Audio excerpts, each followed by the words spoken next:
வணக்கம் centum of viewers, நான் உங்கள் கபிலன். நம்ம இப்போ என்ன கிளாஸ் பார்க்க போகிறோம் அப்படின்னா, வீடியோ வடிவில் சமச்சீர் புத்தகம்னு சொல்லிட்டு ஒரு சீரீஸ் போயிட்டு இருக்கு இல்லைங்களா? அதோட சீரீஸில் இன்னைக்கு நம்ம பார்க்க போகிறது 6th டேர்மில் 2ஆம் பருவத்தில் உள்ள லெசனு ஹிஸ்ட்ரி தான் பார்க்க போகிறோம். என்ன அப்படின்னு சொல்லிட்டு பார்க்கலாம் வாங்க. இது அழகு 3 மூன்றாவது லெசன் பார்க்க போகிறோம். ஓகேங்களா? இதில் 3வது லெசன் பார்க்க போகிறோம். இது என்ன அப்படின்னா, குடித்தலைமையில் இருந்து பேரரசு வரை அப்படின்னு சொல்லிட்டு நம்ம அந்த லெசனை கொண்டு போக போறாங்க. இதுல என்ன இருக்கு அப்படிங்கிறத ஓவர்வியூவா சொல்லிடுறேன். என்னன்னா, 6ஆம் நூற்றாண்டு இதோட லெசனோட ஸ்டார்ட். இதுல ஆரியர்கள் எங்கேருந்து நொமேடிக்ஸ் மாதிரி நாடோடிகள் ஆடு மேய்ச்சிக்கிட்டு வந்து எங்கேருந்து போலண்ட் வழியா கைபர் போலண்ட் பாஸ் வழியா ஊடுருவி வந்து இந்தியாவில் ஹராப்பன் சைட்ஸ் மொஹஞ்சதாரோ சைட்ஸ்ன்னு சொல்லுவாங்க. இதெல்லாம் வந்து ஒரு டெல்டா ஏரியா மாதிரி நல்ல வளமான பகுதி. அங்க தங்கி என்ன பண்ணாங்கன்னா, கொஞ்சம் கொஞ்சமா அவங்களோட செட்டில்மெண்ட்ஸை ஏற்படுத்திக்கிட்டாங்க. அந்த ஆரியர்கள் தான் கொஞ்ச நாள்ல மாறி என்ன பண்ணாங்கன்னா, அரசு அமைக்க ஆரம்பிச்சிட்டாங்க. அதோட பரிணாம வளர்ச்சி தான் இந்த லெசனை, அந்த பரிணாம வளர்ச்சி தான் இந்த லெசனை பத்தி. இதுல என்ன அப்படின்னா, அரசர்கள் எப்படி உருவானாங்க. ஓகேங்களா? ஒரு குடித்தலைமையா இருப்பாங்க, ஒரு குடும்பம் இருக்கும், அந்த குடும்பத்தோட தலைவர் இருப்பாரு. அதுக்கப்புறம் அதே குடும்பத்தோட நிறைய பேர் இருப்பாங்க. அதுக்குன்னு சொல்லிட்டு ஒரு தலைவர் வருவாரு. அந்த தலைவர் நாளடைவில் என்ன பண்ணிட்டாரு, அரசரா மாறிட்டாரு. ஓகேங்களா? அதுதான் இந்த லெசனோட ஒரு பரிணாம வளர்ச்சி அப்படிதான் வச்சுக்கோங்களேன். நாகரிக மேம்பாடு அப்படின்னு சொல்லலாம். ஜென்ரலா வந்து ஒரு மக்கள் வந்திருப்பாங்க, ஒரு இடத்துல குடி போயிடுவாங்க. இப்போ இங்க இந்த இதுலலாம் வந்து பார்த்துருப்பீங்க, ஒரு இடத்துல ஒரு ரோட்டு ஓரத்தில் தங்குறாங்க அப்படின்னா, ஃபர்ஸ்ட் ஆரம்பத்துல கொஞ்சமா குடிசையே போட்டிருக்க மாட்டாங்க, சும்மா ஒரு நிழல்ல தங்குவாங்க. அப்புறம் சமைக்க ஆரம்பிப்பாங்க. அப்புறம் கொஞ்சம் லைட்டா ஏதோ ஒரு பனை ஓலையோ வச்சு தென்னை ஓலையோ வச்சு குடிசை போடுவாங்க. அதுக்கப்புறம் கொஞ்சம் என்ன பண்ணுவாங்க, அதுலேயே ஆக்குபை பண்ணி மண்ணால கட்டுவாங்க. அதே மாதிரி கொஞ்சம் கொஞ்சம் கால்நடைகள் வாங்கி அப்படியே செட்டில் ஆகிறதான். அப்படிதான் கிராமங்கள் உருவானுச்சு, அப்புறம் நகரங்கள் உருவானுச்சு, அப்புறம் சிட்டி உருவானுச்சு. இப்படிதான் வந்து அது பரிணாம வளர்ச்சி அடைஞ்சுது. அந்த நாகரிக மேம்பாடு பரிணாம வளர்ச்சி மூலயமா தான் இப்போ அரசர்கள் உருவானதும் அதுதான். ஓகேங்களா? இப்போ அரசர்கள் எந்த ஆண்டுல உருவாக்கிறாங்கன்னா, கிமு 6ஆம் நூற்றாண்டு நமக்கு அரசர்கள் உருவாயிட்டாங்க. அதுக்கு முன்னாடி வரைக்கும் அவங்க நொமேடிக்ஸு, ஒரு இடத்துல தங்கியிருப்பாங்க, வேட்டையாடுவாங்க, விவசாயம் பண்ணுவாங்க, பொருட்களை விற்பாங்க பண்டமாற்ற முறையில். அதுக்கப்புறம் வந்து அவங்க என்ன பண்ணுவாங்க, இந்த இதுலலாம் இப்போ காசுலாம் வந்து நல்லா வர ஆரம்பிச்சுட்டு இரும்பை கண்டுபிடிச்சாங்க, வீல்ஸ் வந்தது, வீலை கண்டுபிடிச்சாங்க, மாற்றங்கள் ஏற்பட்டுச்சு, அனைத்து விதமான வேலைகளும் ஈஸியாக செய்ய ஆரம்பிச்சிட்டாங்க. இப்படின்னு சொல்லிட்டு ஒவ்வொரு விஷயமான பண்ணுறாரு. ஃபர்ஸ்ட் நெருப்பு ரொம்ப முக்கியம். நெருப்பு வந்த பிறகு தான் நிறைய மாறுனுச்சு. அதுக்கப்புறம் இந்த வீல்னு சொல்லுவாங்க, சக்கரம் வந்த பிறகு வாழ்க்கையோட அடுத்த கட்ட லெவலுக்கு போனாங்க. அப்புறம் இரும்பு கண்டுபிடிச்சோன்னா இன்னும் மேற்கொண்டு போனாங்க. அதுக்கப்புறம் வந்து ஏன்னா அக்ரிகல்ச்சர்லாம் ரொம்ப விவசாயத்தெல்லாம் நிலத்தை வந்து சீர்படுத்துறதுக்குலாம் ரொம்ப யூஸ்ஃபுல்லாக இருந்துச்சு. அதிகம் நேரம் எடுத்துக்காம விளைச்சல் நிறைய கொடுக்க முடிஞ்சிச்சு. ஈஸியாக வந்து லேண்டை ரெடி பண்ண முடிஞ்சுது. அந்த மாதிரி விதமான பரிமாற்றத்தினால தான் கொஞ்சம் கொஞ்சமாக நமக்கு நாகரிகம் வளர்ந்தது. இதை நம்ம முன்னாடியே பார்த்துட்டோம். இண்டஸ் வேலி சிவிலைசேஷன் எந்த அளவுக்கு நகர மேம்பாடு அடைஞ்சு நகர அதாவது கல்ச்சர் வந்து அவங்கள்ட்ட இருந்தது. Proper sewage management, proper toilets, proper road settlement, அதுக்கப்புறம் வீடு செட்டில்மெண்ட்டு, வீட்டை சுற்றி என்ன காம்பவுண்ட் சவர் இருந்திருக்கு, அதுக்கப்புறம் கதவு இருந்திருக்கு, வீட்டுக்கு மேலே கூரைகள் இருந்திருக்கு அப்படின்னு சொல்லிட்டு ஒவ்வொரு விதமான வீடு செட்டில்மெண்ட்லாம் பார்த்தோம். நாகரிகம் வந்து வளர்ந்ததை அந்த இண்டஸ்ட்ரியல் சிவிலைசேஷனுக்கு அப்புறம் இது வந்து எப்படின்னா அரசர்கள் மேம்பட ஆரம்பிச்சாங்க. 6வது நூற்றாண்டுலேருந்து நமக்கு கிளாஸ் போகுது. சரி வாங்க டக்குன்னு பார்த்துருவோம். நம்மளோட இந்த வீடியோடைய சமச்சீர் புத்தகத்தோட நோக்கமே ஜஸ்ட் என்னன்னா, இதை நீங்க இந்த பிடிஎஃப் வந்து நீங்களா வந்து வதன்னு படிச்சு நீங்களா நோட்ஸ் எடுக்க வேண்டாம். இதை வச்சு ரிவிஷன் பண்ணிட்டு போயிடலாம். ஸோ அப்படிங்கிறப்ப இந்த லெசன்ல எதையுமே ஒமிட் பண்ண முடியல. நான் இப்போ ஹைலைட் பண்ணுவோம் பாருங்க. எதையுமே ஒமிட் பண்ண, எல்லாம் ஃபேக்ட்ஸ், ரா ஃபேக்ட்ஸ்.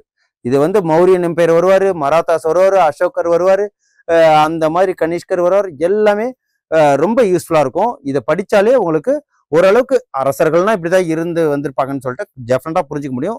10 மினிட்ஸ்ல இந்த கிளாஸை நான் உங்களுக்கு எடுத்துக்காங்க. ஓகேங்களா? இதுல குடித்தலைமையில் இருந்து பேரரசு வரை. ஓகேங்களா? கொஞ்சம் இதாவே போறோம், நீங்க படிச்சாலே உங்களுக்கு புரியும். ஓகேங்களா? புக்கை நான் அப்படியே எடுத்து கொடுக்கல. நமக்கு என்ன எக்ஸாம் பாயிண்ட் ஆஃப் வியூல ஃபேக்ட்ஸ் முக்கியமோ அதுதான். இதுல நம்ம என்ன முக்கியம் அப்படின்னா, இது 6ஆம் நூற்றாண்டை சேர்ந்தது. ஓகேங்களா?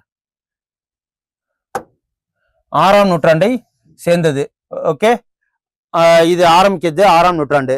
இதுல யார் அப்படின்னா, இந்த கங்கை சமவெளியில இருந்துக்கிறவங்க என்ன பண்ணியிருக்காங்க, நாளடைவில் அரசியல் மற்றும் சமூக பொருளாதார வாழ்வில் மேம்பட்டு அடைஞ்சு அரசர்களா மாறிட்டாங்க. அவ்வளவுதான். அதுக்கப்புறம் வட இந்தியாவில தான் புதிய அறிவு வளர்ச்சி தோன்றி இருக்கு ஃபர்ஸ்ட். ஆனா தமிழ்நாட்டுல இருந்திருக்கு.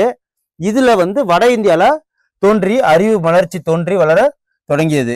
அதுக்கப்புறம் மகாவீரரும் பௌத்தரும், போன கிளாஸ்ல பார்த்தா மகாவீரர் பௌத்தர்களோட போதனைகள் எந்த அளவுக்கு நாட்டு மக்களுக்கு யூஸ்ஃபுல்லா இருந்துச்சு அப்படின்ட்டு. அதே மாதிரிதான் மகாவீரரும் கௌதம புத்தரும் இந்த புது எழுச்சிக்கு வித்துட்டாங்க. அதுக்கப்புறம் சமூகத்தை மாற்றத்தில் இரும்பின் பங்கு. இரும்பு எந்த அளவுக்கு சமூகத்தை மாற்றிருக்கு அப்படின்னு பாத்தீங்கன்னா எந்த விதத்துல மாற்றிருக்குன்னு பார்ப்போம். ஒரு சமவெளியில ஒரு வளமான மண் இருக்கு, அதை தோண்டி விவசாயம் பண்றதுல இரும்பு இந்த கோடாரி, அருவா, கத்தி, கம்பு இதெல்லாம் எதுல செய்வாங்க? அருவாலாம் இரும்புல தானே செய்வாங்க. அது வேலையை ஈஸியாக்குனுச்சு. அதுக்கப்புறம் கொழுமுனை பயன்பாடு ஆகியவற்றால் வேளாண் இது வந்து அதிகரிச்சிருக்கு, கலப்பை. அதுக்கப்புறம் கைவினை பொருட்கள்ல உற்பத்தி ஆகிறதுக்கு இது எளிதா இருக்கு. மிஷினரி தயாரிக்க, வீல் தயாரிக்க, இதெல்லாம் இரும்பு வந்த பிறகு ஈஸியா வந்து அவங்களுக்கு பொருள் வந்து தயாரிக்க ஆரம்பிச்சாச்சு. அதுக்கப்புறம் வேளாண் உபரியும் அதிக அளவிலான கைவினை பொருட்கள்லாம் சேல் ஆகி பணம் அதிகமா வந்தோன்னே என்னாச்சு, பொருட்களை வணிகம் பண்ண ஆரம்பிச்சாங்க. வணிகம் இதுல வளர்ந்துட்டு, ஓகேங்களா. உற்பத்தி அதிகமானதுனால வணிகம் மற்றும் பரிமாற்ற மையங்களை தோற்றுவித்தன. இதுலதான் மார்க்கெட்டே உருவானுச்சு. ஓகே, மார்க்கெட் உருவாயிடுச்சு. மார்க்கெட்.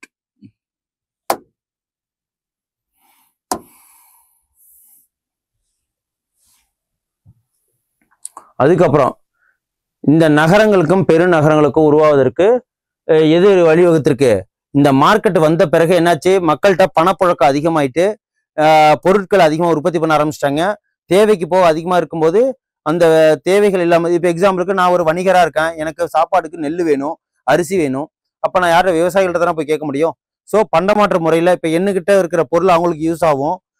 இப்போ நான் வணிகராக இருக்கேன், நான் கோடாலி விற்கிறேன், இது அருவா விற்கிறேன், கலப்பை விற்கிறேன் அப்படின்னா அவங்க அரிசியை கொடுத்துட்டு கலப்பை வாங்கிட்டு போவாங்க. இதனால மியூச்சுவலா ஒரு மார்க்கெட் உருவானுச்சு, வணிகம் உருவானுச்சு.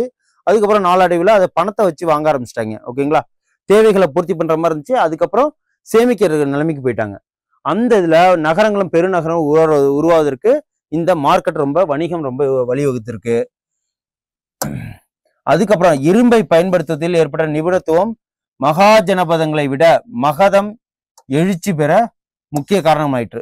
இந்த மகதம்னா என்ன அப்படின்னா, இப்ப இருக்கிற பாட்னா, பீகார்ல தான் மகதம், அந்த ஏரியா பேர் தான் மகதம். ஓகேங்களா, மகாஜனபதம் அந்த இதெல்லாம் வந்து என்னன்னா பெரிய அரசர்கள் ஆண்டத மகாஜனபதம் சொல்லுவாங்க. அது ஒரு டிஃபரன்ஸ் பார்ப்போம். மகதம் தனக்கான ஒரு பேரரசை உருவாக்கியது. அது இப்ப இருக்கிற அந்த பாட்னா, அந்த பீகார் இருக்கிற சைடு. இது என்ன அப்படின்னா, கனா என்னும் சொல் சரிசமமான சமூக அந்தஸ்தை கொண்ட மக்களை குறிக்கும். ஓகே, கனா என்றது வந்து சரிசமமான சமூக மக்களை தான் குறிக்குது. அதுக்கப்புறம் சங்கா என்ற சொல் வந்து மன்றம் அப்படிங்கிற ஒரு மக்கள் மன்றத்தை குறிக்குது. ஓகேங்களா, இந்த சிறிய நிலப்பகுதியில் மேட்டுக்குடி மக்களால் கொண்ட குழுவால் ஆளப்பட்டது. கனசங்கங்கள் சமத்துவ மரபுகளை பின்பற்றின. முடியாட்சி, அது இது வந்து மக்களாட்சி மாதிரி. கனா சங்கம்ங்கிறது, முடியாட்சிங்கிறது அரசு, அதாவது நிலப்பகுதியோ அரசனோ அல்லது அரசியோ ஆள்வதாகும். இது வந்து குடி வழியில வர்றது. இது எல்லா இது வந்து ஒரே குடும்பத்துக்கு எளிதா இருக்கும். முடியாட்சி முறை அரசியல் ஒரு குடும்பம் நீண்ட காலம் ஆட்சி செய்யும் போது அது அரச வம்சகம் மாறுது. ஓகேங்களா, அப்படி வர்றதுலதான் இந்த கன சங்கங்களும் அரசுகளும் அப்படின்னு சொல்லிட்டு ஒரு டிஃபரன்ஸ் இருக்கு. கனசங்கம்னா என்ன சொல்லுவோம்? கனசங்கம்னா மக்களால் ஆள்றதுன்னு சொல்லுவோம். இது அரசு அப்படின்னா ஒரு தனிப்பட்ட குடும்பம் ரொம்ப நாள் வந்து ஆட்சி செய்து நிலத்தை வரி வசூல் செய்து ஆட்சி பண்றதா அரசு. அந்த விஷயத்துல 6ஆம் நூற்றாண்டுல வட இந்தியாவில் இருவகைப்பட்ட அரசுகள் செயல்பட்டு இருக்கு. அப்படி என்ன அப்படின்னா, ஒண்ணு கனசங்கம், முடியாட்சி முறைக்கு முன்னால் மேட்டுக்குடி மக்கள் அடங்கிய குழு ஆட்சி. மேட்டுக்குடி மக்கள் அடங்கிய குழுவான ஒரு ஆட்சி, மக்களாட்சின்னு வச்சுங்களேன். இது முடியாட்சி அரசு. இது என்னன்னா மன்னராட்சி முறையில நடக்கும். இதுதான் வந்து என்ன அப்படின்னா ஜனபதங்களும் மகாஜனபதங்களும் அப்படின்னு சொல்லிட்டு இரண்டாக பிரியுது. இதுல ஜனபதங்கள் அப்படின்னா என்னன்னா மக்கள் ஆள்றத ஜனம்னா என்ன மக்கள். அப்படிங்கிறப்போ மக்கள் குழுவாக குடியேறிய தொடக்க கால இடங்களையே என்ன சொல்றோம்? ஜனபதங்கள் சொல்லுவோம். பின்னர் ஜனபதங்கள் குடியரசுகளாகவோ சிற்றரசுகளாகவோ பரிமாற்றம் அடைவாங்க. ஒரு 10-15 பேர் 100 பேர் இருக்காங்க, ஒரு குடும்பமா இருக்காங்க. அவங்க என்ன பண்ணுவாங்க? ஜனபதங்கள்னு சொல்லுவோம். அவங்க ஒரு குழுவா இன்னொரு குழுவோட சேர்ந்து என்ன பண்ணுவாங்க, அவங்களுக்கும் சேர்ந்து தலைவராகும் போது ஒரு சின்ன அரசு உருவாகிறது, சிற்றரசு, அதுக்கப்புறம் பெரிய அரசா மாறுறது தான். அதுக்கப்புறம் கங்கை சவெளியில் இரும்பின் பரவலான பயன்பாட்டால் பறந்து விரிந்த மக்கள் வாழும் பகுதிகள் தோன்றின. எதனால அப்படின்னா, விவசாயம் நிறைய பண்ண ஆரம்பிச்சிட்டாங்க, கால்நடைகள் நிறைய வளர்க்க ஆரம்பிச்சிட்டாங்க. அதுக்கப்புறம் அவங்களோட பயன்பாட்டுக்கு தேவையான பொருட்கள் நிறைய உற்பத்தி பண்ண ஆரம்பிச்சிட்டாங்க. உற்பத்தி பண்ண ஆரம்பிச்ச மாதிரி அதை சேல்ஸ் பண்ண ஆரம்பிச்சிட்டாங்க. அப்படி ஆகும்போது பணப்புழக்கங்கள் அதிகமாகுது, தேவைகள் அதிகமாகும் போது, மக்களோட பாப்புலேஷன் அதிகமாகும் போது, வளமான மண்ணில் நிறைய கன்சியூம் பண்றதுக்கு அரிசி அந்த இதெல்லாம் தேவையில்ல, அப்படி நிறைய உற்பத்தி பண்ற சுச்சுவேஷன் வருது. அப்படிங்கிறப்போ அவங்களுக்கு உண்டான ஒரு ஆட்சி அமையுது, அதுதான் மன்னர். ஜனபதங்கள் இப்படிதான் வந்து அரசு உருவாகிருக்கு. ஓகேங்களா? அந்த இதனால் ஜனபதங்கள் மகா ஜனபதமாக மாற்றம் பெற்றன. அதுக்கப்புறம் 16 மகா ஜனபதங்கள் பெரும் அரசுகள் என்று சொல்லுவாங்க. மகா ஜனபதம்னா 16 அரசுகள் இருக்கு. அதுல என்னென்ன அப்படின்னா, இந்த 6ஆம் நூற்றாண்டுல சிந்து கங்கை சமவெளியில 16 மகா ஜனபதங்கள் இருந்ததா சொல்றாங்க. அந்த 16 மகா ஜனபதங்கள் என்ன அப்படின்னா, குரு, பாஞ்சாலம், அங்கம், மகதம், அதுதான் இப்போதைக்கு பெருசா இருக்கு. ஓகேங்களா? மகதம்னு, மகதம்ங்கிறது இப்ப இருக்கிற இதுல. அப்புறம் வஜ்ஜி, காசி, மல்லம், கோசலம், அவந்தி, சேதி, வத்சம், மத்ஸ்யம், சூரேசனம், அஸ்மகம், காந்தாரம் மற்றும் காம்போஜம். இந்த 16 வந்து நமக்கு மகா ஜனபதங்களா சொல்றாங்க. இதுல மகதம் வந்து ரொம்ப ஃபேமஸ். ஓகேங்களா? அந்த மகா ஜனபதத்துல 4 முக்கிய மகா ஜனபதங்கள், 16ல 4 தான் அது. அது என்ன அப்படின்னா, மகதம்னா இப்ப இருக்கிற பீகார். ஓகேங்களா? மகதம்ங்கிறது இப்ப இருக்கிற பீகாரு, அவந்திங்கிறது உஜ்ஜயினி, கோசலம்ங்கிறது கிழக்கு உத்தரப்பிரதேசம் இப்ப இருக்கிறது, வத்சம்ங்கிறது கோசாம்பி, அலகாபாத்ல இருக்கிறது. இது 4 மகா ஜனபதங்களும் ரொம்ப ரொம்ப முக்கியமானது, பெருசானது. இந்த 4 மகா ஜனபதங்கள்ல ஒரு பேரரசாக உருவெடுத்திருக்கு. ஓகேங்களா? அதுல மகதத்தின் எழுச்சிக்கான காரணங்கள், மகதம்னா என்ன, பீகார்ல இருக்கு. அதோட எழுச்சிக்கான காரணம் என்ன, கங்கை சமவெளியில அமைஞ்சிருக்கிறது தான். கீழ்ப்பகுதியில் அமைஞ்சதுனால என்னாச்சு, அவங்களுக்கு வளமான மண்ணு, ஒரு செழுமையான விவசாயம் நடந்ததுனால அவங்க நிறைய பேர் மக்கள் வந்து அங்க குடிபெயர்ந்ததுனாலையும் ஒரு அரசு உருவாகி அது மிகப்பெரிய ஒரு மகா அரசாக மாறிடுச்சு. அந்த இதுலதான் இந்த வளம் மிகுந்த இந்த சமவெளி வேளாண் விலைகள் அதிகரித்தது. இது அரசுக்கு நிலையான கணிசமான வருமானத்தையும் அளிச்சது. இதனால என்னாச்சு, அரசு உருவாக ஆரம்பிச்சுட்டு, பெரிய அரசு. அடர்ந்த காடுகள், கட்டுமானங்கள் தேவையான பொருள் கிடைச்சிச்சு. அங்கேருந்து யானைகள் வந்து போர் புரியறதுக்காகவும் தன்னை வந்து பாதுகாத்துக்கிறதாகவும் யானைகளை அங்கேருந்து இது பண்ணிக்கிட்டாங்க. அப்புறம் அதிக அளவுனா இயற்கை வளங்கள், குறிப்பாக இரும்பு ஆயுதங்கள் செய்யவும் மேம்படுத்தி கொள்ளவும் தேவையான எல்லா விஷயமுமே வந்து இந்த மகதத்துல தேவைப்பட்டுச்சு. இந்த பாருங்க மகதம் எங்க இருக்கு அப்படின்னு பாத்தீங்கன்னா, இதான் பீகாரு, இப்ப இருக்கிற வெஸ்ட் பெங்காலு, ஒடிசா, அதுக்கப்புறம் ஜார்க்கண்ட், இது எல்லாமே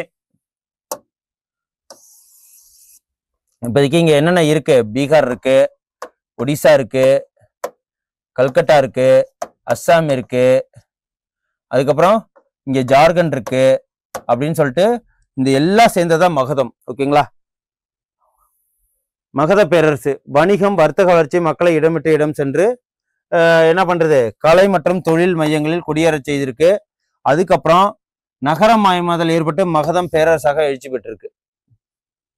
அதுக்கப்புறம் பண்டைய மகதத்தின் அரச வம்சங்கள்லாம் யாரு அப்படின்னு சொல்லிட்டு பாத்தீங்கன்னா, ஹரியங்கா வம்சம், இதுதான் முதல் அரசு. ஓகே, ஃபர்ஸ்ட் அரசர் ஹரியங்கா வம்சம், சிசுநாக வம்சம், நந்த வம்சம், மௌரிய வம்சம். இது நல்லா மனப்பாடம் பண்ணிச்சிங்க. ஹரியங்கா வம்சத்திலேருந்து ஹரியங்கா வம்சம், சிசுநாக வம்சம், அதுக்கப்புறம் நந்த வம்சம், அதுக்கப்புறம் மௌரிய வம்சம். மௌரிய வம்சம்னா நமக்கு எல்லாமே தெரியும், அசோகர் அதுல வந்துருவாரு. அந்த அசோகர்லயே நிறைய கிளான்ஸ் இருக்கு. அதுக்கப்புறம் இந்த ஃபர்ஸ்ட் ஆரம்பிச்சது ஹரியங்கா வம்சம் தான். இந்த ஹரியங்கா வம்சம், இந்த 4 வம்சத்தை என்னென்னு சொல்லிட்டு பார்ப்போம். இந்த ஹரியங்கா வம்சம் வந்து இது யாரை வந்து இதை தோற்றுவித்தார் அப்படின்னா, இது பிம்புசாரர் காலத்துல இதை தோற்றுவிக்கப்பட்டிருக்கு. ஓகேங்களா? இது 6ஆம் நூற்றாண்டுல பிம்புசார் காலங்கள்ல இந்த இதை தோற்றுவிக்கப்பட்டிருக்கு. லிச்சாவி, மதுரா மற்றும் கோசலா இந்த பகுதியை தான் இவங்க ஆண்டிருக்காங்க. இந்த ஹரியங்கா வம்சத்தை தோற்றுவித்தார் யாருன்னா பிம்புசாரர். ஓகேங்களா? அதுக்கப்புறம் மகன் வந்து அஜித்த சத்ரு, பிம்புசாரோட மகன் அஜித்த சத்ரு. இவர் வந்து புத்தரோட சம காலத்தவரா இருந்திருக்கிறாரு. ராஜகிரகத்தில் முதல் பௌத்த சபை மாநாட்டை கூட்டினார். முதல் பௌத்த சமய மாநாடு எங்க நடந்துச்சுன்னு கேட்டாங்கன்னா ராஜகிரகம். ஃபர்ஸ்ட் புத்தா மீட்டிங்னு வச்சுங்க. புத்தர் வந்து ஒரு இடத்துல மீட்டிங் போறாரு. ஃபர்ஸ்ட் யாரு அப்படின்னா அஜத சத்ரு அவரோட காலங்கள்ல ராஜகிரகத்துல ஃபர்ஸ்ட் மீட்டிங் பண்றாரு. அதுக்கப்புறம் அவருடைய வாரிசான உதயன்கிறவரு பாட்டாளிபுரத்தில் புதிய தலைநகருக்கான அடித்தளம் இருக்காரு, பாட்டாளிபுத்திரம். அதுக்கப்புறம் சிசுநாக வம்சம் தோன்றுது. இந்த வம்சத்தை சேர்ந்த அரசர் வந்து காலசோகா தலைநகர் ராஜகிரகத்திலிருந்து பாட்டாளிபுத்திரத்துக்கு மாற்றினார். இந்த சிசுநாக வம்சத்தோட அரசர் பேர் என்னன்னா காலசோகா. அதுக்கப்புறம் இவர் வந்து என்ன பண்றாரு, காலசோகா சிசுநாக வம்சத்திலனா இரண்டாம் மாநாட்டை புத்த மாநாட்டை எங்க தொடர்ந்திருக்காருன்னா வைசாலியில். அது வந்து ராஜகிரகம். ஃபர்ஸ்ட் வந்து ராஜகிரகம், செகண்ட் வந்து வைசாலி, இது நந்த வம்சம். அந்த இதுல முடிஞ்சு போயிட்டு அதுக்கப்புறம் இது நந்த வம்சம். நந்தர்களை இந்தியாவின் முதலாக பேரரசு உருவாக்கியவர்கள் ஆவர். ஓகேங்களா, பேரரசுங்கிற வார்த்தையை இங்கதான் வருது. உருவாக்கியவர் நந்த வம்சம் தான். இந்த நந்த வம்சத்தோட முதல் அரசர் யாருன்னா மகாபத்மநந்தர். மகாபத்மநந்தர் தான் மிகப்பெரிய பேரரசோட முதல் மன்னர் வந்து மகாபத்மநந்தர். அவரை தொடர்ந்து யார் வந்திருக்காங்க அப்படின்னா 8 மகன்களும் வந்திருக்காங்க. அவங்கள நவநந்தர்கள்னு சொல்லுவாங்க. அதுக்கப்புறம் கடைசி அரசனான தனநந்தர் சந்திரகுப்த மௌரியரால் வெற்றி பெற்று என்ன பண்ணாரு, கொல்லப்பட்டிருக்கிறாரு. இந்த மௌரியர்னா யாரு அப்படின்னா தனநந்தர். அதாவது தனநந்தருக்கு அப்புறம் இது சந்திரகுப்த மௌரியர் தான் மௌரிய பேரரசை நிலைநாட்டுறாரு. அவர் தான் வந்து அதோட ஃபவுண்டர் கூட. மௌரிய வம்சத்தோட ஃபர்ஸ்ட் அவர் தான் வந்து தோற்றுவிக்கிறாரு. தனநந்தரை வெற்றி பண்ணிட்டு. இந்த தனநந்தர் யாரு அப்படின்னா இந்த மகாபதம் நந்தர்கள் இருக்காங்க இல்லைங்களா, அவங்க இந்த 8 நவநந்தர்கள்ல ஒரு ஆள் தான் தனநந்தர். அதுக்கப்புறம் நாலந்தா யுனெஸ்கோவின் உலக பாரம்பரிய சின்னமா அறிவிச்சிருக்கு. அதுல நாலந்தா அப்படின்னா பண்டைய மகத மாநாட்டில் இருந்த பௌத்த மடாலயம் ஆகும். நாலந்தானா பௌத்த மடாலயம். ஓகேங்களா, மகத நாட்டுல. அதுக்கப்புறம் மிக புகழ்பெற்ற கல்வி மையமாகவும் அது திகழ்ந்திருக்கு. நாலந்தா என்னும் சமஸ்கிருத சொல் நா பிளஸ் ஆலம் பிளஸ் தா அப்படின்னா நிறைய அறிவை தருகிறவர்கள் அப்படின்னு சொல்லிட்டு சொல்லுவாங்க. 3 சமஸ்கிருத சொற்களின் இணையப்பில உருவானது. இது வற்றாத அறிவை அளிப்பவர்னு பொருள். இப்போ எக்ஸாம்பிளுக்கு ஆசிரியர் சொல்லலாம், வற்றாத அறிவை அளிப்பவர்னு. இந்த நா பிளஸ் அலம் பிளஸ் தா நாலந்தா. ஓகேங்களா,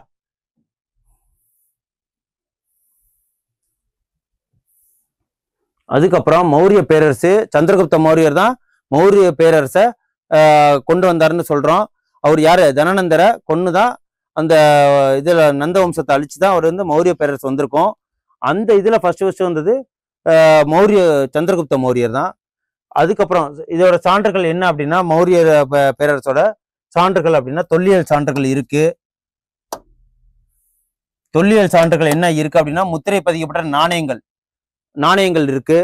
அதுக்கப்புறம் கல்வெட்டுகள் இருக்கு. அசோகரின் கல்வெட்டு, பேராணைகள், ஜனக கல்வெட்டு, நம்மளோட அசோக கொடியில வந்து அசோக சக்கரத்தோட வீலு, அதுக்கப்புறம் அவரோட இந்த சாரநாத் தூண்ல இருக்கிற அந்த சிங்கத்தோட 4 முகம் கொண்ட இதெல்லாம் வந்து அசோகரோட தான் நம்ம யூஸ் பண்ணிட்டு இருக்கோம். அதுக்கப்புறம் சமய சார்பற்ற இலக்கியங்கள், கௌடிலியரின் அர்த்த சாஸ்திரம், விசாகத்தரின் முத்ரா ராட்சசம், மாமூலனரின் அகநானூற்று பாடல், இது எல்லாமே வந்து அசோகரை பத்தின பாடல் தான். அதுக்கப்புறம் சமயம் சார்ந்த இலக்கியங்கள்னா சமணம், பௌத்தம் நூல்கள், புராணங்கள், இதெல்லாம் அசோகரை பத்தி பேசியிருக்கு. அசோகர்னு இல்லை, மௌரிய பேரரசை பத்தி பேசியிருக்கு. அதுக்கப்புறம் வெளிநாட்டு சான்று என்னன்னா தீபவம்சம், மகாவம்சம், இண்டிகா, இந்த புக்ஸ்ல எல்லாம் யாரு சந்திரகுப்த மௌரியர்னு இல்லாம மௌரிய பேரரசை பத்தி சொல்லியிருக்கு. அதுக்கப்புறம் மெகஸ்தனிஸ் கிரேக்க ஆட்சியாளர் செலுக்கஸ் நிக்கேட்டர் என்ன பண்ணியிருக்காரு, தூதுவராக இங்க வந்திருக்கிறாரு. அவர்கிட்ட வந்து ஃபர்ஸ்ட் மௌரிய பேரரசை உண்டாக்குனா சந்திரகுப்த மௌரிய அரசவையில் இருந்தவர். 14 ஆண்டுகள் இந்தியாவிலே இருந்திருக்கிறாரு. அவர் எழுதிய நூலோட பேர் தான் என்னது, இண்டிகாங்கிற புக்கு. இது யார் எழுதினார்னா செலுக்கஸ் நிக்கேட்டருங்கிறவர் இண்டிகாங்கிற புக்கை எழுதினாரு. அதுலதான் இந்த நூல்ல மௌரிய பேரரசை பற்றியும் நாம் தெரிந்து கொள்ள ஒரு முக்கியமான ஒரு விஷயம் அதுலதான் இருந்திருக்கு. புக்கு பேரு இண்டிகா. அது எழுதினது யாருன்னா செலுக்கஸ் நிக்கேட்டர். அதுக்கப்புறம் வெளிநாட்டு மௌரிய பேரரசோட இந்தியாவின் முதல் பேரரசு யாரு அப்படின்னு பாத்தீங்கன்னா பாட்டாளிபுத்திரம், தற்போதைய பாட்னா பீகார்ல தான் மௌரிய பேரரசை ஆட்சி ஆரம்பிச்சிருக்காங்க. அரசு யாரு அப்படின்னா இது வந்து முடியாட்சி அரசு. இது வரலாற்று காலம் எப்படி அப்படின்னா 322 கிமு 322 முதல் 187 வரை யாரோட காலங்கள்? மௌரிய அரசரோட காலங்கள். அதுக்கப்புறம் முக்கிய அரசர்கள் யார் அப்படின்னா சந்திரகுப்த மௌரியர், பிந்துசாரர், அசோகர். இவங்களை மட்டும்தான் பார்த்துக்க போறோம். ஆனால் நிறைய அசோகர் நிறைய மௌரிய பேரரசர்கள் இருக்காங்க.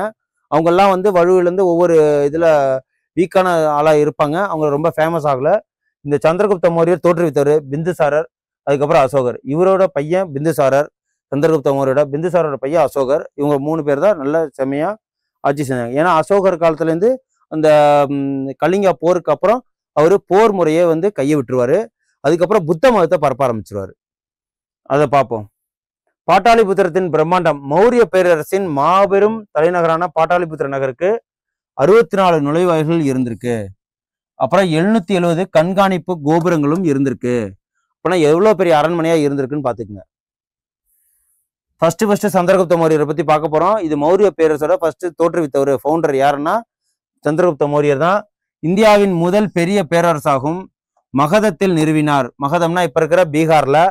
அதுக்கப்புறம் பத்ரபாகு என்னும் சமண துறவி சந்திரகுப்தரை தென்னிந்தியாவிற்கு அழைத்து சென்றார். யாரு? பத்ரபாகு. அதுக்கப்புறம் சந்திரகுப்தர் வந்து சரவண பெலகோலாவில் சமண சடங்குகள் இவர் வந்து சரவண பெலகோலான்னு சொல்லுவாங்க கர்நாடகால. அங்கேயுமே வந்து இவர் என்ன பண்ணியிருக்கிறாரு? சமண சடங்குகள்லாம் என்ன?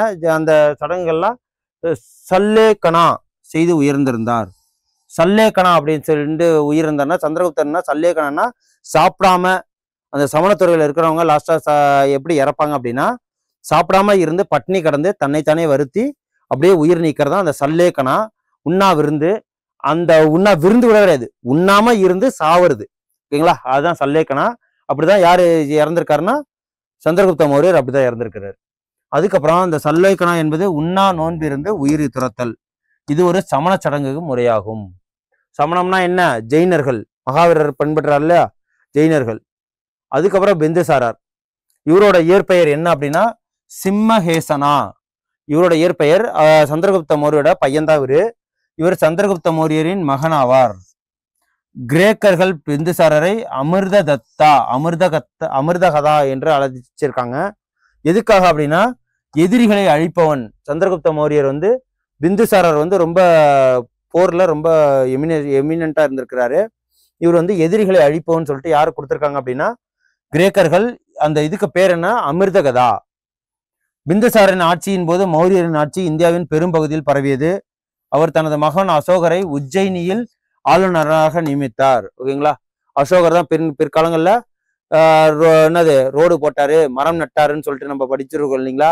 அதே மாதிரி அந்த அசோகர் தான் அந்த இதுல வந்து பார்ப்போம்.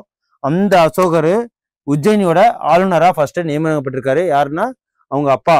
அவங்க அப்பா பேர் என்ன அப்படின்னா பிந்துசாரர். அதுக்கப்புறம் அசோகரை பத்தி பார்ப்போம். இவர் அசோகர் என்ன பண்ணியிருக்கிறாரு அப்படின்னு பாத்தீங்கன்னா இவரு தேவனாம் பிரியர் என்று அழைக்கப்பட்டிருக்காங்க. தேவனாம் பிரியர், அசோகரோட தேவனாம் பிரியர்.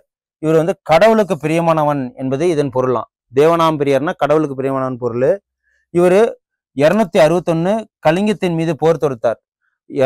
கிமு 261 கலிங்கங்கிற ஒரு நாடு. கலிங்கனா இது ஒடிசா. அந்த போர் தொடுத்ததுல வென்று கலிங்கத்தை அந்த இதுல மக்கள்லாம் ரொம்ப துயருற்றதை பார்த்து நிறைய ரத்தங்களை பார்த்து அவர் என்ன பண்றாரு? ஒரு போர் வந்து ஒரு அரசனை மாத்தனுச்சு அப்படின்னு சொன்னா கடவுள் வழி பாதையில அமைச்சுன்னா அந்த கலிங்கத்து போர் தான். அந்த போருக்கு அப்புறம் என்ன பண்றாரு? அவர் போர் தொடுக்கிறதே விட்டுட்டாரு, நாடு பிடிக்கிறதே விட்டுட்டு தன் மகளை வந்து புத்திசத்தை தழுவி புத்த மதத்தை பரப்ப ஆரம்பிச்சிட்டாரு. ஓகேங்களா? அந்த இதான் இது. அசோகர் தன்னுடைய 13 பாறை கல்வெட்டில் விவரித்துள்ளார் போரோட பயங்கரத்தை. இது வந்து அசோகர் ஒரு பிரகாசமான நட்சத்திரம் போல இன்று வரை ஒழிக்கிறார்னா அந்த ஹச்சி வேல்ஸ்ன்னு சொல்லிட்டு வரலாற்றறிஞர் கூறுகிறார். அந்த அசோகர் கொடிய அசோகர், தம்ம அசோகராக, அதாவது ஒருத்தவங்க காட்டு மிராண்டியா இருப்பான், அவன் பேர் என்ன அப்படின்னா கொடிய அசோகர். சந்த அசோகரை வந்து தம்ம அசோகரா மாத்தினது யாரு அப்படின்னா அந்த கலிங்கத்து போர் தான். என்னென்னலாம் பண்ணாரு, ஒரு புத்திசத்தை தழுவி தம்மசோகரா மாறின பிறகு ஒரு பௌத்தரானார். அதுக்கப்புறம் தர்ம யாத்ராஸ் நிறைய மேற்கொண்டாரு. நிறைய கோயில்களை போய் புத்திச கோயில்களை போய் பிரயாணம் பண்ணி பார்த்தாரு. அதுக்கப்புறம் 2ஆம் தூண் கல்வெட்டுல தர்மத்தின் பொருள் குறித்து விளக்கப்பட்டிருக்கு அசோகரோட கல்வெட்டுல.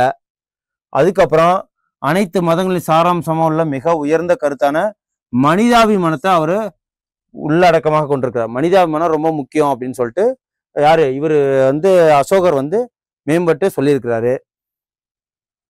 அதுக்கப்புறம் அவர் அதிக முக்கியம் கொடுத்தது எதுக்கு அப்படின்னா இரக்க உணர்வு, அறக்கொடை, தூய்மை, புனிதத்தன்மை, சுய கட்டுப்பாடு, உண்மை உடைமை. அதுக்கப்புறம் மூத்தோர், ஆசிரியர், பெற்றோர் ஆகியோரிடத்தில் மரியாதையுடன் பணிவுடனும் நடந்து கொள்றது.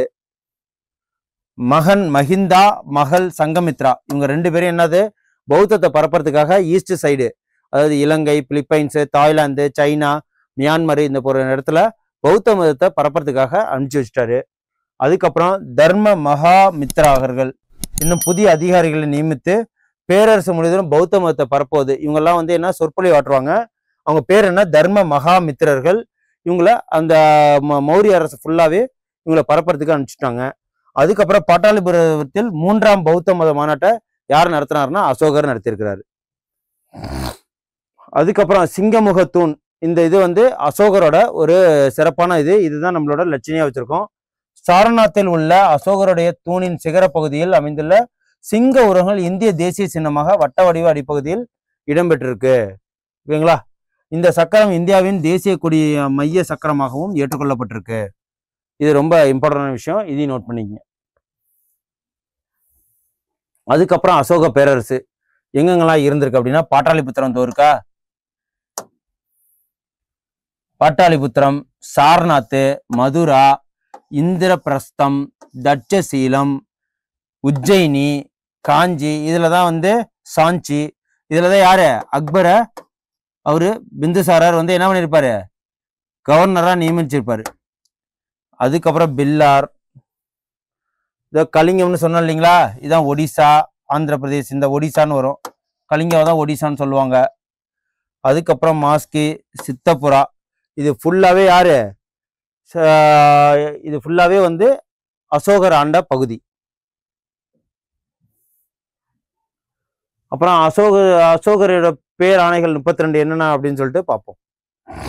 அமைதி, நேர்மை, நீதி ஆகியவற்றின் மீது அசோகர் கொண்டிருந்த நம்பிக்கை என்பாலும் மக்களின் நலன் மீது அவர் கொண்டிருந்த அன்பாலும் போரை தொடுத்துட்டு மதத்தை பின்பற்ற ஆரம்பிச்சிட்டாரு.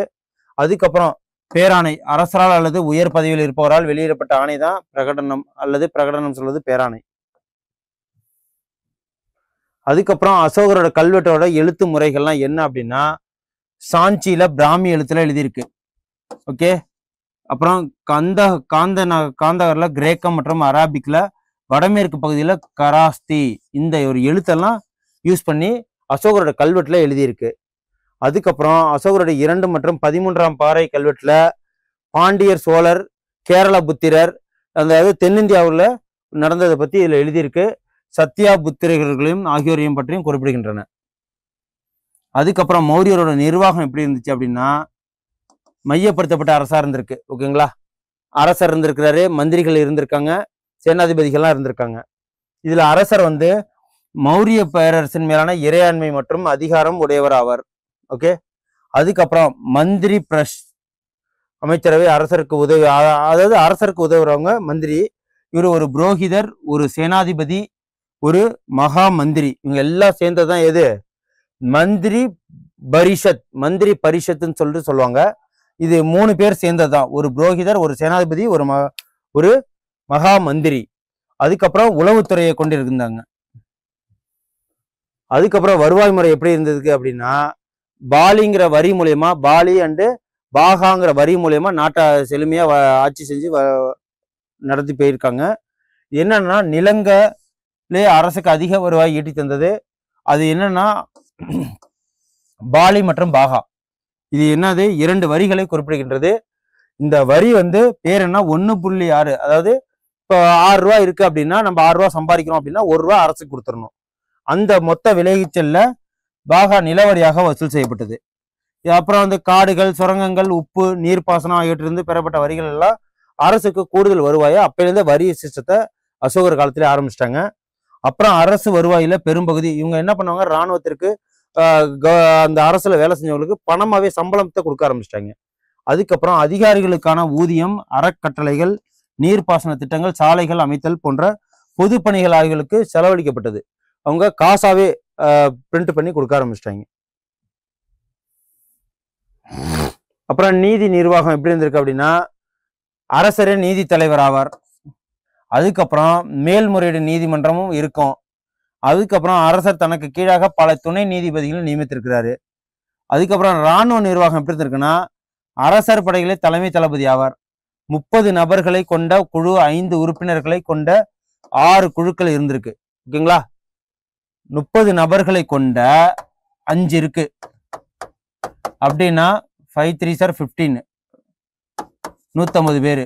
அதுக்கப்புறம் 5 உறுப்பினர்களை கொண்ட 6, 5 உறுப்பினர்கள் கொண்ட 6, 6 5 6 சார் 30. இந்த மாதிரி குழுக்கள்லாம் வச்சு அரசர் என்ன பண்ணியிருக்கிறாரு, ஆர்மியை இராணுவ நிர்வாகத்தை பண்ணியிருக்கிறாரு. அதுக்கப்புறம் இதுல என்னென்னலாம் இருந்திருக்கு அப்படின்னா, கடற்படை, ஆயுதப்படை, போக்குவரத்து மற்றும் விநியோகம், காலாட்படை, குதிரைப்படை, தேர்ப்படை, யானைப்படை, இத்தனை அனைத்து படைகளுமே அசோகர் வச்சு மெயின்டைன் பண்ணியிருக்காங்க. அதுக்கப்புறம் நகராட்சி நிர்வாகம், நகரம் மற்றும் மாநகரம் எப்படி இருந்திருக்கு அப்படின்னு பார்த்தீங்கன்னா, நகரத்தை நிர்வாகம் செய்வதற்கு 30 உறுப்பினர்களை கொண்ட குழுவானது 5 உறுப்பினர்கள் கொண்ட 6 குழுக்களாக பிரிக்கப்பட்டிருக்கு. அதே சேம் இராணுவத்தை எப்படி இது பண்ணாங்களோ அதே சேம் தான்.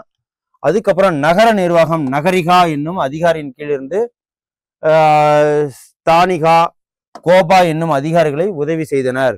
ஓகேங்களா, நகரிகானா நகரத்தை நிர்வாகம் செய்யற தலைவரோட பேர் தான் நகரிகா. அவருக்கு கீழே ஒரு சப் இருப்பாரு, அவர் பேர்னா ஸ்தானிகா மற்றும் கோபா. அப்புறம் ருத்ரமானின் ஜுனாகத், கீரனார் கல்வெட்டு, சுதர்சனா ஏரி என்னும் நீர்நிலை உருவாக்கப்பட்டதை இந்த கல்வெட்டுல சொல்லியிருக்கு. இது என்ன சொல்லியிருக்கு அப்படின்னா, இதற்கான பணிகள் சந்திரகுப்த மௌரியரின் காலத்திலே தொடங்கப்பட்டிருக்கு. அசோகரின் காலத்துல பணிகள் நிறைவடைஞ்சிருக்கு. என்ன அப்படின்னா, ருத்ரதாமனின் ஜுனாகத் மற்றும் கிர்னார் கல்வெட்டு, அதாவது சுதர்சனா ஏரி என்னும் நீர்நிலையை உருவாக்கப்பட்டது. இதுல என்ன ஒரு ஹைலைட்னா, சுதர்சனா ஏரி, சுதர்சனா ஏரி. ஓகே, அதுக்கப்புறம் நாணயம் என்ன இருக்கு அப்படின்னு பாத்தீங்கன்னா, பணம் வணிகத்திற்காக பயன்படுத்தப்படவில்லை. வணிகம் செய்யறதுக்கு பண்டமாற்ற முறை தான் யூஸ் பண்ணாங்க, வணிகத்துக்கு பண்ணல. ஆனா பணியாளர்களுக்கு ஊதியத்தை பணமாக கொடுத்துருக்காங்க. ஓகேங்களா, இங்க பண்டமாற்ற முறை தான் இருந்திருக்கு. அதுக்கப்புறம் மயில், மலை மற்றும் பிறை சந்திர வடிவம் பொறிக்கப்பட்ட வெள்ளி நாணயங்களை மசாகாஸ் என்று சொல்லுவாங்க. கோல்டா உள்ளது. அதுக்கப்புறம் செப்பு நாணயங்கள் ஆகியன அரசனுடைய நாணயங்களாக இருந்தன, மாசாகாஸ். ஓகேங்களா, அதுக்கப்புறம் வணிகம் நகரம் ஆதலும் எப்படி இருந்திருக்கு அப்படின்னு சொல்லிட்டு பாத்தீங்கன்னா, வணிகம் செழிப்புற்று, குறிப்பாக கிரேக்கம், ஹெலனிக், மலேயா, இலங்கை, பர்மா ஆகிய இந்த இடத்துலலாம் வணிகம் செஞ்சிருக்காங்க. யாரு, மௌரிய பேரரசு அசோகர் காலகட்டங்கள்ல. அதுக்கப்புறம் வணிகம் நடைபெற்றதுக்கான காசி, பனாரஸ், வங்காளம், காமரூபம் அஸ்ஸாம் மற்றும் தமிழகத்தை சேர்ந்த மதுரை ஆகிய இடங்கள்ல இவங்க வணிகம் செஞ்சதுக்கு உண்டான சான்றுகள், கல்வெட்டுகள்லாம் இருந்திருக்கு. அர்த்த சாஸ்திரத்தை குறிப்பிடப்பட்டிருக்கு. அப்புறம் முக்கிய ஏற்றுமதி பொருட்கள், முக்கிய இறக்குமதி பொருட்கள், எக்ஸ்போர்ட் அண்ட் இம்போர்ட் என்ன இருக்குன்னா, இதுங்க வந்து ஏற்றுமதி, எக்ஸ்போர்ட் நறுமண பொருட்களை ஏற்றுமதி பண்ணியிருக்காங்க. முத்துக்கள், வைரங்கள், பருத்தி இழை துணி, தந்தத்தினாலான பொருட்கள், அப்புறம் சங்குகள், செப்பிகள், இதெல்லாம் ஏற்றுமதி பண்ணியிருக்காங்க. இறக்குமதி என்ன பண்ணியிருக்காங்கன்னா, குதிரைகள், தங்கம், கண்ணாடி பொருட்கள், மெல்லிய நூலான கைத்தறி துணி, லினன்னு சொல்லுவாங்க இல்லைங்களா, அதெல்லாம் இறக்குமதி பண்ணியிருக்காங்க. இதுதான் மௌரியங்கால நாணயங்கள். அதுக்கப்புறம் மௌரியரின் கலையும் கட்டடக்கலையும் எப்படி இருந்திருக்கு அப்படின்னு சொல்லிட்டு பார்த்தீங்கன்னா, ஏன்னா நிறைய கல்வெட்டுகள் இருக்கு, நிறைய குறவரை மலையை நோண்டி குடவரை கோயில்கள்லாம் இருந்திருக்கு. So at the same time இவங்களோட கட்டடக்கலை எப்படி இருக்கு அப்படின்னு சொல்லிட்டு கலையெல்லாம் பார்த்தோம். மௌரியரோட கலை என்ன, உள்ளூர் கலை, யக்ஷன, யகஷி உருவச்சிலைகள், இதெல்லாம் வந்து எடுத்துக்காட்டு கலைகளுக்கு. அரச கலைகள், அரண்மனைகள் மற்றும் பொது கட்டடங்கள், ஒற்றைக்கல் தூண்கள், பாறை குடைவரை கட்டட கலைகள், ஸ்தூபிகள்லாம் இது எல்லாமே ஒரு சான்று, எடுத்துக்காட்டு. யக்ஷன் என்பது நீர் வளம், மரங்கள், காடுகள், காட்டுச்சூழல் ஆகியவற்றோடு தொடர்புடைய கடவுள் ஆவார். ஓகேங்களா. யக்ஷன். யக்ஷி அப்படிங்கிறது யக்ஷாவின் பெண் வடிவம். இதுதான் யக்ஷன் அண்ட் யக்ஷா. அப்புறம் ஸ்தூபி அப்படின்னா என்னன்னா, புத்தாவோட காலங்களில் ஸ்தூபியானது செங்கல் அல்லது கற்களால் கட்டப்பட்டுள்ள அரைக்கோள வடிவமுடைய குவிமாடம். இது புத்தோட ஸ்தூபி, புத்த ஸ்தூபின்னு சொல்லுவாங்க இல்லைங்களா, அது.